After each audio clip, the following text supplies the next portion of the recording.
Patrick, what'd you think of Saw 4? Listen, it's not a great movie, but it's an improvement over Saw 3. I think when I look at Saw 3, I see a lot of missed opportunity. I don't see missed opportunity with Saw 4. I just see, it's not a great movie. But Saw 3, the missed opportunities of we have Jigsaw alive and we have Amanda alive. We can do something with these two characters, and we just don't. Actually, by the way, Saw X does that. Saw X gave me all that I wanted out of those two characters that I didn't get from Saw 3. So just another little point about Saw X, which is the best of the series, as I mentioned. Saw 4. Oh, well, actually, one thing you missed from the end was that you get, and this is one of the best things about the movie. So the overall ending, 2 twists, three twists, really. This is all happening before the end of Saw 3, or like right at the end of Saw 3, basically. Yes, yeah. So that's a twist.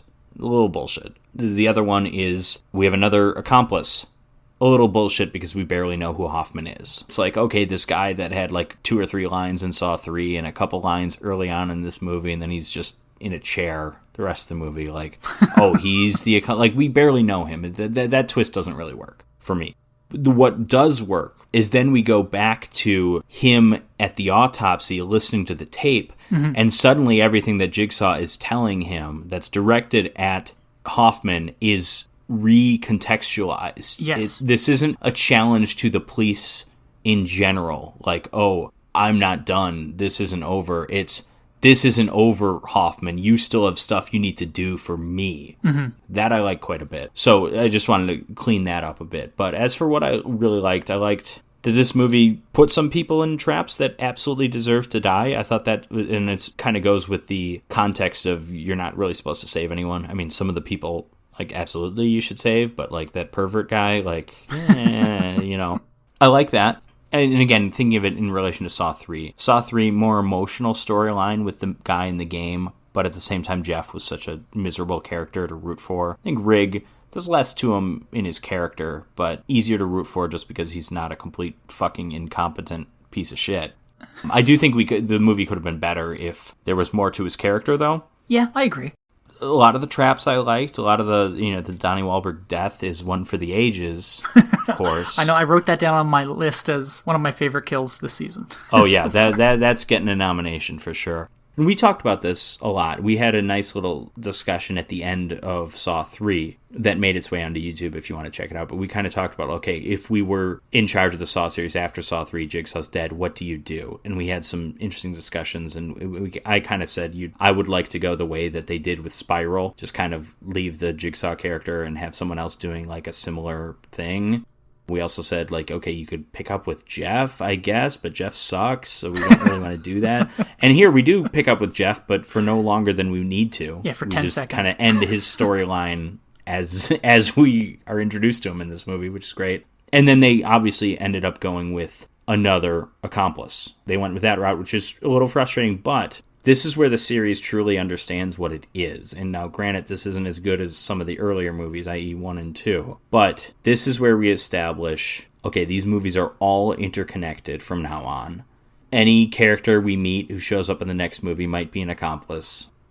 The wife's going to be back, obviously. And then also we're doing flashbacks to get Tobin Bell involved. This is the movie where they truly understand that the Saw series is one of the preeminent dramas of our time in terms of just the complicated story. And the complications are mostly bullshit, but the film's committed to them in a way that I respect. And yeah, I like this movie. It's not great. It's not as good as the first 2 Saw movies. It has a lot of problems that we've talked about. I definitely like this one more than Saw 3. Again, it's very far from perfect. There's no perfect Saw movie. Even Saw X I have some issues with. But I do want to hear your take on it. I mean, overall, you're less into the Saw movies than I am, and I understand that. The Saw movies, for me, were an acquired taste. First, I kind of hate-watched them. Then I grew to kind of appreciate how dumb the storytelling is and how we're constantly getting flashbacks. Oh, one thing we didn't point out, and this is a little detail that I like, when John Kramer is waiting outside his wife's clinic,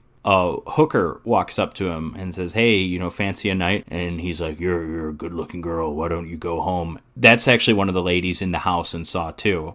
So there's like little details like that throughout the series, which are kind of neat. And again, you do kind of have to see all the movies to understand any one of them to a certain extent, and that is frustrating and stupid. But it's also rewarding if you watch all of them, because then you'll notice things like that and like, oh, that's who that person is. Oh, that's great. It's nice. I like it. I like Saw 4. Jim, what about you?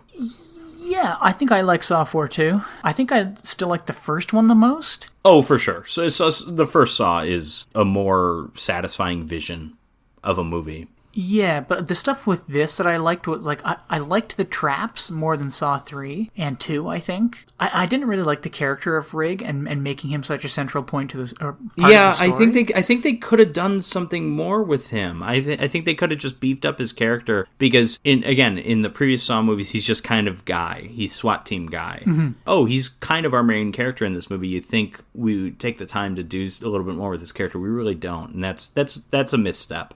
Yeah, I mean, for me, most of the characters are nobodies that I either didn't notice in the previous movies or didn't care to notice. I do like how kind of, I don't want to use the word religious, but it's kind of in that same vein, how committed Jigsaw is to his beliefs. I do like all that kind of like religious-esque. I think religious is a good term, because there's this like hypocrisy, and there is this just like total commitment to it, even when facing the reality that your philosophy doesn't make a lot of sense.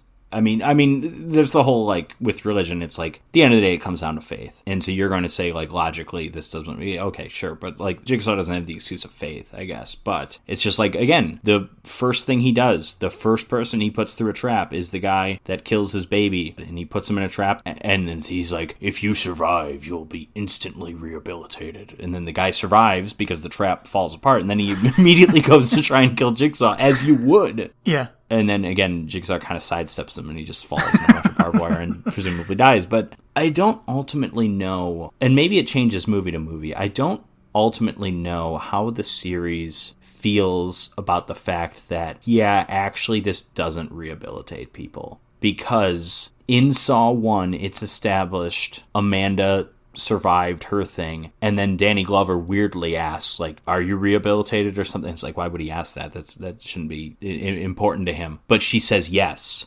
Then it's also revealed in Saw 2 and 3 that she reverted back to drugs, and she's working with Jigsaw, so she has at least enough belief in the process that it can help people. Yeah, and that she wants to serve the person that's carrying out this vision, but she also, her personal problems with drugs continue to resurface. There's a great moment. Again, I keep mentioning Saw, the final chapter, Saw 3D.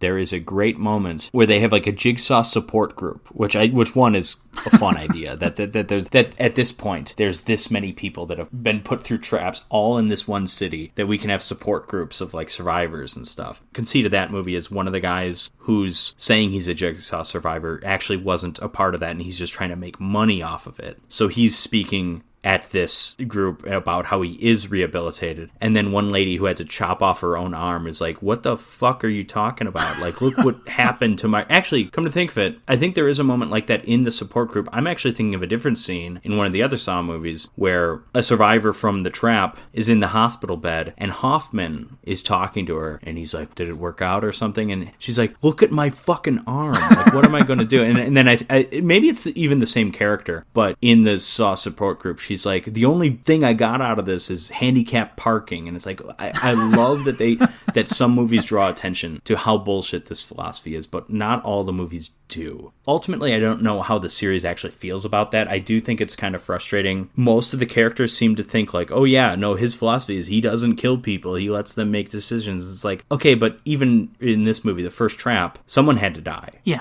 Already, the wife and husband, whether she pulls those spikes out or not, those are through vital organs in the husband. He's not going to make it, so someone's dying. Yeah.